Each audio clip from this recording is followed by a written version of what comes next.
আসসালামু আলাইকুম এভরিওয়ান। তো আমি এখানে বিরিয়ানি রান্না করেছিলাম, চিকেন বিরিয়ানি।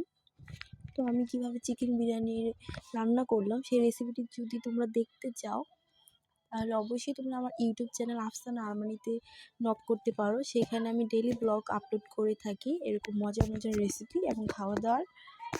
তোমরা চাইলে আমার ইউটিউব চ্যানেলে আমার ব্লগগুলো দেখতে পারো এবং সাবস্ক্রাইব করতে পারো আমার ইউটিউব চ্যানেলটি। তো এখানে আমি মজা করে বিরিয়ানি খাচ্ছিলাম আর সে সব ফেলে দিচ্ছে। ও কখনোই আমাকে শান্তিমতো খেতে দেয় না, সব ফেলে একদম নষ্ট করে ফেলে। তো তাকে খাইয়ে দিচ্ছিলাম, সে শুধু শশা খাবে, অনেক মজা করে সে শশা খায় আর ফালায়। তো কি আর বলবো। তো আমি এখানে মজা করে খাচ্ছিলাম। তো আমার চিকেন বিরিয়ানিটা খুবই ফেভারিট। তো আমি সেটা কয়দিন পর পর রান্না করি আর সবাই মিলে মজা করে খাই। তো অনেক মজা হয়েছিল এই বিরিয়ানিটা। আর এখানে আমরা মুভি দেখছিলাম, মুভি বলতে আমরা কার্টুন দেখছিলাম। আমার বাবু সবসময় কার্টুন দেখে, তাই আমরা কার্টুন দেখছিলাম আর ওকে খাইয়ে দিচ্ছিলাম। সে মজা করে খাচ্ছিল।